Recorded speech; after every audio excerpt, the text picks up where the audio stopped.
నమస్తే, welcome to editor analysis. నేను మీ వర్మ. జగన్మోహన్ రెడ్డి గారండి. జగన్మోహన్ రెడ్డి గారనే కాదు, ఏ నాయకుడైనా సరే ఒక సెంటిమెంట్ని వాళ్ళు ఫాలో అవుతుంటారు. ఏదన్నా ఒక సినిమాల్లో అవనివ్వండి, లేకపోతే ఇంకొక దగ్గర అవనివ్వండి, ప్రతిదీ కూడా ఎగ్జామ్ రాసినప్పుడు ఒక సెంటిమెంట్, ఉద్యోగానికి వెళ్ళినప్పుడు ఒక సెంటిమెంట్, ఎవరో ఎదురు రావడమనో, లేకపోతే ఏదో బొట్టు పెట్టుకోవడమనో, లేకపోతే ఆ రోజు ఆ షర్ట్ వేసుకోవడమనో, దేవుడికి దండం పెట్టుకోవడమనో, లేదా కొబ్బరికాయ కొట్టడమనో, ప్రతి ఒక్కరికి కూడా సెంటిమెంట్ ఉంటుంది. కానీ రాజకీయ నాయకులకి, అంటే ముఖ్యమంత్రి స్థాయి నాయకులకి ఒక సెంటిమెంటు చాలా సంవత్సరాల నుంచి వర్కౌట్ అవుతుంది. ఆ సెంటిమెంటే పాదయాత్ర. జగన్మోహన్ రెడ్డి గారు పాదయాత్ర చేశారు, సీఎం అయ్యారు. చంద్రబాబు నాయుడు గారు పాదయాత్ర చేశారు, సీఎం అయ్యారు. రాజశేఖర రెడ్డి గారు పాదయాత్ర చేశారు, సీఎం అయ్యారు. అలాగే లోకేష్ గారు ఇప్పుడు సీఎం కాకపోయినా రానున్న రోజుల్లో చంద్రబాబు నాయుడు గారు వారసుడిగా సీఎం అయ్యే అవకాశం ఉంది. రేవంత్ రెడ్డి గారు సీఎం, అలాగే కేసీఆర్ గారు కొంతవరకు అన్నా సరే, పూర్తిగా పోనీ తెలంగాణ ప్రాంతం అంతా తిరిగేటట్టు కానీ, ఉద్యమాలని కానీ, ఈ సెంటిమెంట్ ఏదైతే ఉన్నదో అది వర్కౌట్ అయ్యింది. ఆ వర్కౌట్ మళ్ళీ చేసుకోవాల్సిన అవసరం ఈరోజు జగన్మోహన్ రెడ్డి గారికి వచ్చింది. ఎందుకంటే 151 సీట్లు వైఎస్ఆర్సీపీ, ఇంకా అసలు 30 సంవత్సరాలు వైఎస్ఆర్సీపీ ఉంటుంది, తిరుగు లేదు అని చెప్పి చాలా కాన్ఫిడెంట్గా ఉన్న వాళ్ళు అసలు ఊహించిన విధంగా, కల్లో కూడా ఊహించిన విధంగా 11 సీట్లకు పరిమితమైన పరిస్థితి. మరి 11 సీట్లకు పరిమితమైన పార్టీని ఇప్పుడు నిలబెట్టాలంటే ఏం చేయాలి? మళ్ళీ మనోధైర్యాన్ని నింపాలంటే ఏం చేయాలి?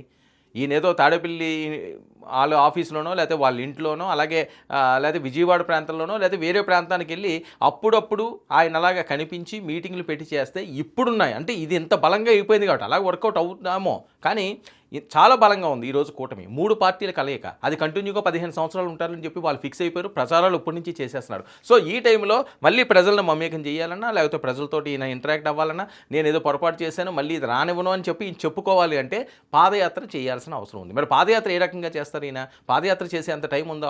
ఆల్మోస్ట్ 2 సంవత్సరాల దగ్గరికి వచ్చేస్తున్నారు వీళ్ళు. ఇంకా ఇయర్ మారిపోతున్నది కాబట్టి ఈ 2 సంవత్సరాల్లో మరి వీళ్ళు చేసింది ఏమన్నా దారుణమైన తప్పులు ఉన్నాయా? ఇంకా అమరావతి పూర్తి కాలేదు, అమరావతిని పూర్తి చేయాల్సిన అవసరం ఉంది, పోలవరాన్ని పూర్తి చేయాల్సిన అవసరం ఉంది. వీటిలన్నిటి మీద గతంలో వైఎస్ఆర్సీపీ దృష్టి పెట్టలేదు అని, వైఎస్ఆర్సీపీ ఏమీ చెయ్యలేదు అని, అందుకని ప్రజలు వాళ్ళని అంత దారుణంగా ఓడించారని వస్తున్న టాక్ నేపథ్యంలో వీళ్ళైతే పనులు మొదలు పెట్టడం జరుగుతున్నది, పనులు సాగుతున్నాయి, ఇన్వెస్టర్లు వస్తున్నారు, ఇలాంటివన్నీ కూడా కనిపిస్తున్నాయి. రోడ్లన్నీ మరమ్మతులు చేస్తున్నారు.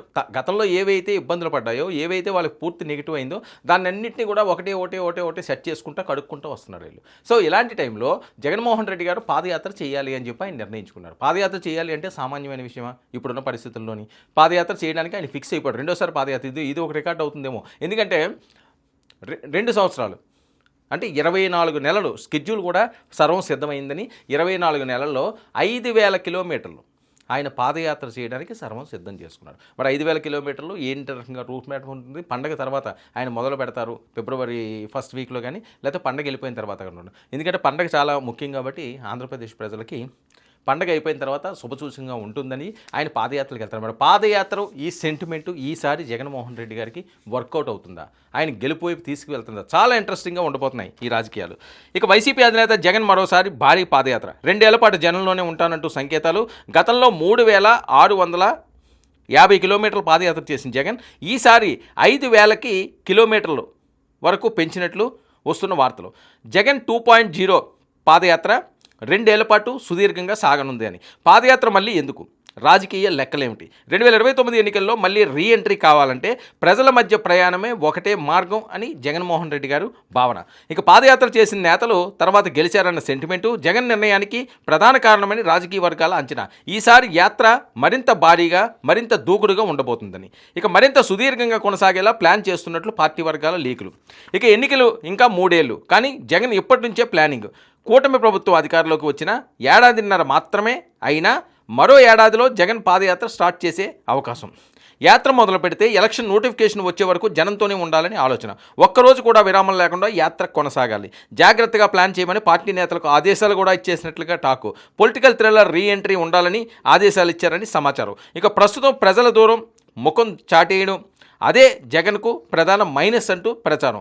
ఇక సీఎం అయ్యాక ప్రజలకు అందుబాటులో లేకపోయారన్న విమర్శలు కూడా ఆయన మీద ఉన్నాయి. ఉదయం 9 తర్వాత క్యాంప్ ఆఫీసు, సాయంత్రం 5కి తిరుగు ప్రయాణం, జనం నేతలకు అపాయింట్మెంట్లు లభ్యత తగ్గిందన్న కామెంట్స్. ఆయన మీద చాలా కామెంట్స్ ఉన్నాయండి.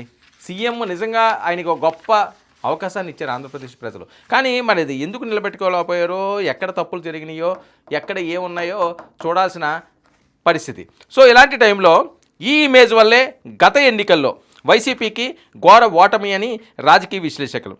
ఇప్పుడు ఇమేజ్ రిపేర్ మిషన్ జనమే బలం అనే లైన్కి రిటర్న్. తాను ఎప్పుడు జనం మనిషినేనని రీప్రూవ్ చేసుకోవడానికి జగన్ దృఢ నిర్ణయం. పాదయాత్ర 2.0ను భారీగా అగ్రెసివ్గా ప్రతి ఇంటికి చేరేలా పక్కా ప్లాన్. 175 నియోజకవర్గాలు, ప్రతి మండలం, ప్రతి రోడ్డు అన్నింటినీ కవర్ చేయాలని జగన్ ఆదేశాలు. మానసికంగా, శారీరకంగా యాత్ర కోసం జగన్ ఇప్పటికే సిద్ధత ప్రారంభించినట్లుగా లీగులు అందుతున్నాయి. ఇక ఏపీ పాదయాత్ర హిస్టరీలో కొత్త రికార్డ్ దిశలో జగన్ టార్గెట్. వైఎస్ రాజశేఖర రెడ్డి 1600 కిలోమీటర్లు, చంద్రబాబు నాయుడు 2800 కిలోమీటర్లు, వైఎస్ షర్మిల 3000 కిలోమీటర్లు, నారా లోకేష్ 3200 కిలోమీటర్లు, జగన్ 2019కు ముందు 3650 కిలోమీటర్లు. ఏపీలో ఇప్పటి వరకు అత్యధికం. ఇప్పుడు జగన్ టార్గెట్ 5000 కిలోమీటర్లు. ఇది ఇప్పటి వరకు ఎవ్వరూ చేయని మేలురాయి. ఇక జగన్ 2.0 పాదయాత్ర రాజకీయాల్లో మళ్ళీ తుఫాన్ రేపుతుందా? జగన్ నేరుగా కనెక్ట్ కావడం, గత ఇమేజ్ను రిపేర్ చేయడం, 2029 ఎన్నికలకు గ్రాండ్ క్రియేట్ చేయడం, ఇక వైసీపీకి కొత్త ఊపిని ఇవ్వడం, ఇవన్నీ ఈ భారీ యాత్రలో దాగిన కీలక అంశాలు. 5000 కిలోమీటర్లు పాదయాత్రకి ఆయన మొత్తం రూట్ మ్యాప్ సిద్ధం చేశారట. ప్రతి మండలాన్ని టచ్ చేయాలి, ప్రతి రోడ్డును టచ్ చేయాలి, ప్రతి ప్రాంతంలోని ఎక్కడైతే కష్టాలు ఉన్నాయో, ఎక్కడైతే ప్రజలు ఇబ్బందులు పెడుతున్నారో దాన్ని టచ్ చేసుకుంటా ఈయన ప్రజల్లో మమేకమయ్యే విధంగా ఎన్నికల నోటిఫికేషన్ వచ్చిందో. ఎప్పుడు ఎన్నికల నోటిఫికేషన్ 2029 ఎన్నికల నోటిఫికేషన్ వచ్చినంత వరకు ఇక్కడ లోకల్ ఎన్నికలు అవనియండి, వేరే ఎన్నికలు అవని, ఏదన్నా ఆయన ప్రజల్లో నుంచే చేసే విధంగా ఒక మాస్టర్ ప్లాన్ సిద్ధమైంది. మరి జగన్మోహన్ రెడ్డి గారు 5000 కిలోమీటర్లు రోడ్డు మీదే ఉంటే 2 నుంచి 2.5 సంవత్సరాలు ఆయన యాత్ర సాగిస్తే మరి గత ఇమేజ్ మళ్ళీ వస్తుందా? వైసీపీకి పునర్వైభవాన్ని ఈ పాదయాత్ర ఆయనకి తీసుకువస్తుందా? వైఎస్ఆర్సీపీ నేతలు ఏ రకంగా ఈ రూట్ మ్యాప్ను సిద్ధం చేస్తున్నారు? అసలు రానున్న రోజుల్లో ఈ పాదయాత్ర వర్సెస్ కూటమి ఏ రకంగా ఉండబోతున్నది? చాలా ఇంట్రెస్టింగ్గా ఆంధ్రప్రదేశ్ రాజకీయాలు రోజు రోజుకి కూడా వీటిని రేకిస్తున్నాయి.